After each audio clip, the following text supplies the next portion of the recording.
I listen to subgenres of heavy metal. This is my favourite Elif Shafak fact. Yes.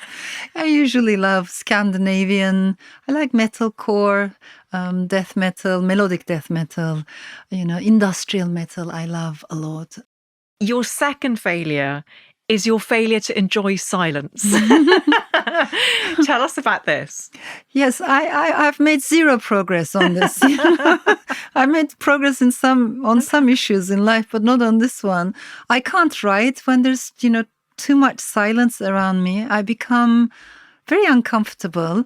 And I remember when I first moved to the US, I was at Mount Holyoke at Women's College as a visiting fellow, and I was working on my new book, and I was just starting to write in English because I switched from Turkish to English.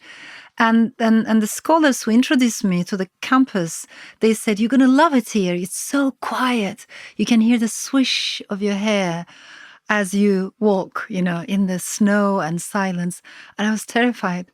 I really remember, feeling terrified. I don't like silence. And when I write, I always need sounds around me. I can write perfectly, productively in crowded cafes, as long as the noise is not directed at me. Around me, noise is fine. I love the sounds of streets. When I lived in Istanbul, I would always open the windows and you hear lots of traffic, swearing, the street vendors, the seagulls. I love that, all of that. Cacophony, urban cacophony. But basically what I do is I put on my headphones, I listen to subgenres of heavy metal. This is my favourite Elif Shafak fact. Yes. I usually love Scandinavian. I like metalcore, death metal, melodic death metal, industrial metal I love a lot. And I can listen to the same song on repeat 70 times, 80 times, loud energy. That really helps me to focus. So interesting. I also like to write with ambient sound, and I also love writing in cafes. And during lockdown, when cafes were shut, I used to go into our spare room and I used to listen to YouTube videos of coffee shop sounds for I love 7 hours on loop. I love that. And I found it very calming, actually, very meditative in a way that most of the time we're told that meditation can only take place in silence. Yes. But do you genuinely think of this as a failure? Would you like to enjoy silence? I would like to enjoy silence. I mean, I always say what's wrong with me, like when, and I know people are genuine and they it helps them to focus and concentrate. And when I'm in nature, I don't hear silence. I love listening to the wind and the water and the flowers and everything speaks in nature. So what I get is not silence. To me, silence feels like the opposite of life. Are you scared of silence then? Am I scared of silence? Yeah, I'm disturbed by silence. I think I feel uncomfortable. Yeah, I'm not on good terms with silence. Because the character Naren that I mentioned earlier in your new novel is losing her hearing. Yes. So is that partly you exploring one of your biggest fears? That's such a brilliant question. And I hadn't made that connection. You're so right. She's losing her hearing. And also, I think in her case, it's incredibly important also because she comes from the Yazidi minority background. And the Yazidis are one of the most persecuted minorities, not only in the Middle East, across the world, not only in 2014 with the genocides perpetrated by ISIS, but throughout history. And this is a culture that most heavily relies on oral stories. So the stories that you hear, the music, the song, the ballads, that gives you a sense of identity and belonging and rootedness. So when you lose the sounds, actually you lose so much. I think, I wanted to explore that feeling of almost being deracinated from a place, an identity, by losing the sounds. That brings us neatly onto your third failure, because although you are fearful of silence in the literal sense, so much of what you do is about bringing silent stories to the fore. It's telling the untold story. And that is very related to your final failure, which is the immigrant experience as it pertains to writing. So you will put this far more beautifully than I do. What did you mean by this? Well, of course, as you can hear in my accent, the words I can never pronounce, I'm still always practicing squirrel. English is just fascinating. Squirrel's the hardest one. Squirrel's the hardest, this lovely, cute animal with really difficult pronunciation. English never abides by the rules. Like, how do you pronounce Barkley? It depends on where you are, America or UK. So it's very confusing for immigrants, the sounds of English. And I am an immigrant in this language, This for me is an acquired language. I did not grow up bilingual. And the only thing I can say is I loved English from the very first moment. When I started, studying English as a child, as a teenager, it never abandoned me. I loved Spanish as well. So I was writing maybe little poems, little stories, but keeping them to myself. About 17 years ago now, I switched from writing in Turkish first to writing in English first. And the reason why I'm saying this is because I'm an immigrant not only in the UK, but also in English language. I consider UK and London my home. I also consider English language my home now. However, when you're an immigrant author, I think you're always aware of the gap between the mind and the tongue. The mind always runs faster, and the tongue is trying to catch up.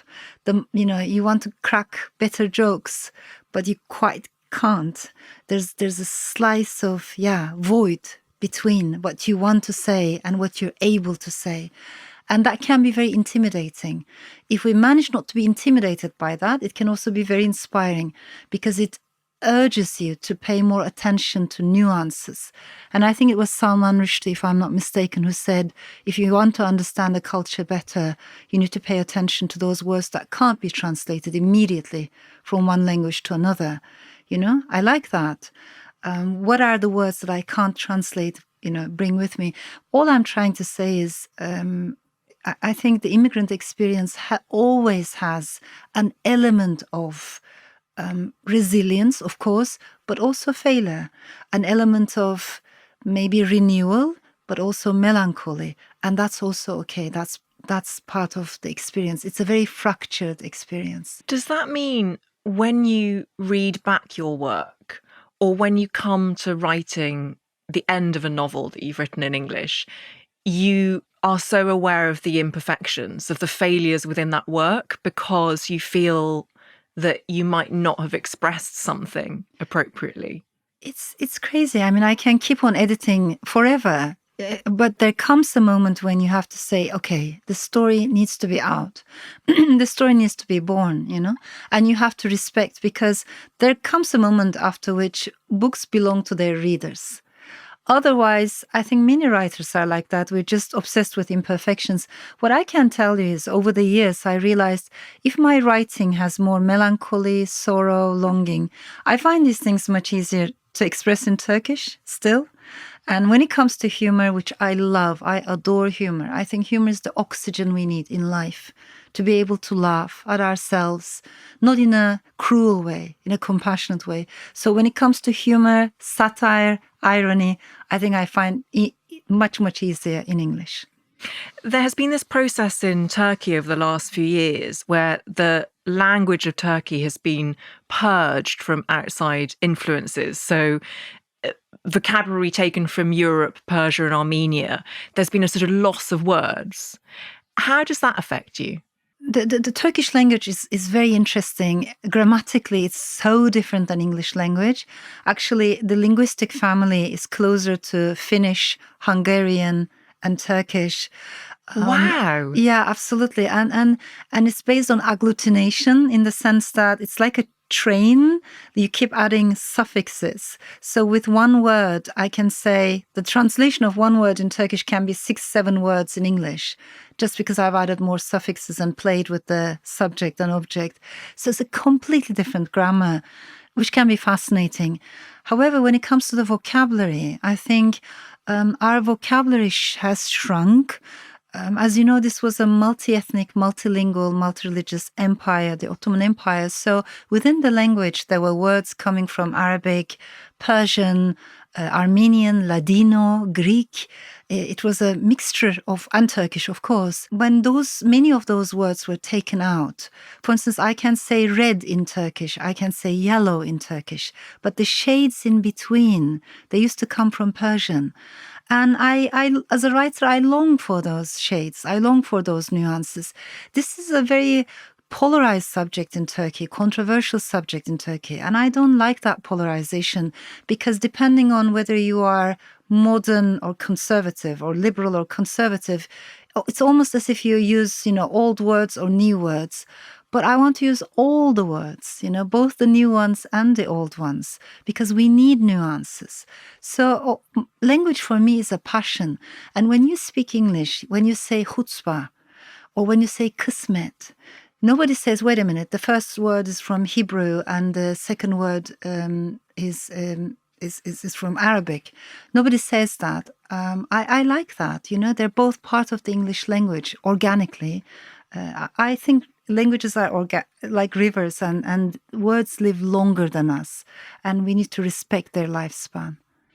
Thank you for watching. Make sure to check out the full episode of How to Fail on your preferred podcast platform, and also be sure to follow us on social media for the latest updates.